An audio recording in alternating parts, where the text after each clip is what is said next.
ഇന്ന് ഞാൻ കണവക്കറി വെക്കാൻ തുടങ്ങുകയാണ്.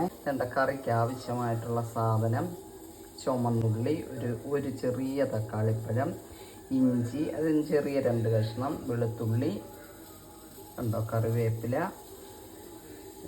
ഒരു 1/2 സ്പൂണില്ല അതിലും താഴെ കുരുമുളക്, മല്ലിപ്പൊടി കുറച്ച് കൂടുതലുണ്ട്, മുളക് പൊടിയൊക്കെയാണ്.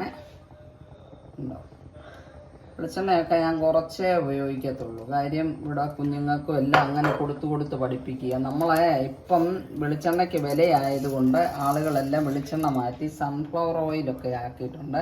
പക്ഷേ അത് നമ്മൾ ചെയ്യണ്ട, വെളിച്ചെണ്ണ തന്നെ ഉപയോഗിക്കുക. അന്നേരം അളവ് കുറച്ചെടുത്തിട്ട്, ഇപ്പോൾ നമ്മൾ 1 കിലോ വെളിച്ചെണ്ണ ഒരു മാസം എടുക്കുമെന്ന് വിചാരിച്ചു. അത് അങ്ങനെ തന്നെ ചെയ്തുകൊണ്ട് അളവ് കുറച്ച് എടുത്ത് വെളിച്ചെണ്ണ തന്നെ ഉപയോഗിക്കുന്നതായിരിക്കും ഏറ്റവും നല്ലത്. ഞങ്ങൾ അങ്ങനെയാണ് ചെയ്യുന്നത്. കാര്യം സൺഫ്ലവർ ഓയിലൊക്കെ ഒരുപാട് കൊഴുപ്പുള്ളതാണെന്ന് കേട്ടിട്ടുണ്ട്. നമ്മൾ വെറുതെ ആവശ്യമില്ലാതെ അസുഖങ്ങൾ ഉണ്ടാക്കി വെക്കണ്ട. അതൊന്ന് പൊട്ടിയിട്ട് ഇതിൻ്റെ ബാക്കി, ഇത് കുറച്ച് കുരുമുളകാണ്. ഞാൻ ഇവിടെ മുളക് കുറച്ചേ ഇടത്തുള്ളൂ. കുഞ്ഞുങ്ങൾക്കൊക്കെ കൊടുക്കേണ്ടത് കൊണ്ട് അവർക്ക് സത്യം പറഞ്ഞാൽ അവർക്കിപ്പോൾ അറിയത്തില്ല. നമ്മൾ അവരെ ശീലിപ്പിക്കുകയാണ് എരിവ് കുറച്ച്.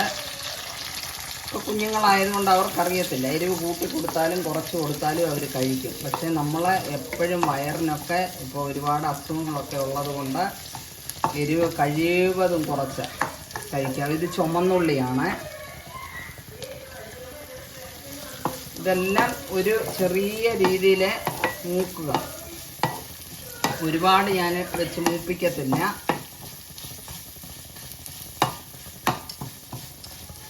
അതിൻ്റെ കൂടെ ഒരു തണ്ട് കറിവേപ്പിലയും കൂടെ ഇടുകയാണ്. തീ ഒന്നും ഇച്ചിരി വെളിച്ചെണ്ണ ഉള്ളതുകൊണ്ട് തീ ഇച്ചിരി വീഡിയോയ്ക്ക് ഒരുപാട് ലെങ്ത് ആകണ്ടെന്ന് കണ്ടാണ് ഇരിക്കുന്ന സാധനങ്ങൾ. കടുക്, ഉലുവ, എല്ലാത്തിനും അളവുണ്ട്. കുറച്ച് മതി. ഒരു 1/2 സ്പൂണിൽ താഴെയാണ് ഉലുവ ചേർത്തിരിക്കുന്നത്. കുരുമുളക് ഇട്ടു. അത് കഴിഞ്ഞ് ചുമന്നുള്ളി, ഇഞ്ചി, വെളുത്തുള്ളി, പിന്നെ തക്കാളിപ്പഴം. ഇത്ര ഇട്ടതിന് ശേഷം നമ്മൾ തേങ്ങ 1 മുറി തേങ്ങയുടെയും പകുതിയാണ്. ചെറിയൊരു കപ്പെന്നൊക്കെ പറയാം, അത്രയും തേങ്ങ. ഇത് നമുക്ക് ഈ കറിക്കുള്ള അരപ്പാണ്. ഞാൻ വേറെ ഇനി ഇതിൻ്റെ കൂടെ ഒന്നും ചേർക്കത്തില്ല. ഇത് ഒരുപാട് മൂപ്പിക്കത്തില്ല, ചെറിയ രീതിയിലൊന്ന് മൂക്കുക. ഇത് കണ്ടോ. ഇനി ഇത് മഞ്ഞൾ പൊടി, മല്ലിപ്പൊടി, ഒരു 1/2 സ്പൂണ്, ഒരു ചെറിയ ടീസ്പൂണ് മുളക് പൊടി, അത്രയും മാത്രമേ ചേർക്കുന്നുള്ളൂ.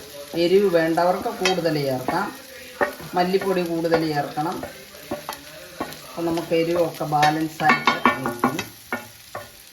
അല്ലാതെ ഞാൻ കുരുമുളകും മുളക് പൊടിയും മാത്രമേ ഇതിന് എരിവായിട്ട് ചേർത്തിട്ടുള്ളൂ. കുഞ്ഞുങ്ങളൊക്കെ ഉള്ള അവർക്കൂടെ കൊടുക്കേണ്ടത് കൊണ്ടാണ്. ഞാൻ നേരത്തെ പറഞ്ഞല്ലോ, എരിവ് എല്ലാവരും കുറച്ച് കഴിക്കുന്നതായിരിക്കും നല്ലത്. കുടലിനൊക്കെ ഭയങ്കര, നമുക്ക് കഴിക്കുമ്പോൾ നാക്കിന് ഭയങ്കര രുചിയായിരിക്കും. പക്ഷേ കുടലിൽ ചെന്ന് ഒരുപാട് അസുഖങ്ങൾ ഇപ്പോൾ ഉണ്ടാക്കുന്നുണ്ട്. അതുകൊണ്ട് നമ്മൾ കഴിവതും, പക്ഷേ നമുക്ക് നല്ല രുചി വഴിയാണ് ഈ കറി നമുക്ക് കിട്ടുന്നത്. ഇത് ഇത്രയും തേങ്ങ ഒരുപാട് വറുത്തിട്ടില്ല. ഇനി ഇത് ഞാൻ തണുക്കുമ്പോൾ അരയ്ക്കും. ഇത്രയും സാധനം നന്നായിട്ട് പേസ്റ്റ് പരുവത്തിൽ അരയ്ക്കും. ഇനി ഇത് തിളച്ചു കണ്ടോ, ഇതിടാം. ഇത് ഞാൻ ഇതിൻ്റെ തലയൊക്കെ വൃത്തിയാക്കിയെടുത്താണ് ഇട്ടേക്കുന്നത്. എല്ലാവരും ഇതൊന്ന് ചെയ്ത് നോക്കണം. ഞാൻ കഴിഞ്ഞ ദിവസം ഇങ്ങനെ ഒന്ന് ചെയ്ത് നോക്കി. അപ്പം നല്ല രുചിയായിട്ട് കിട്ടി എനിക്ക്. ഞാൻ ആദ്യമായിട്ട് ചെയ്യുകയാണ്. അപ്പം നല്ലതായിട്ട് കിട്ടിയത് കൊണ്ട് അന്ന് നിങ്ങളെ കൂടെ കാണിക്കാമെന്ന് കരുതി ഞാൻ. ഓക്കെ, എല്ലാവരും ഇതൊന്ന് ട്രൈ ചെയ്ത് കണ്ടോ. നല്ല കണവക്കറി നിങ്ങളൊക്കെ ഒന്ന് ഉണ്ടാക്കി നോക്ക്.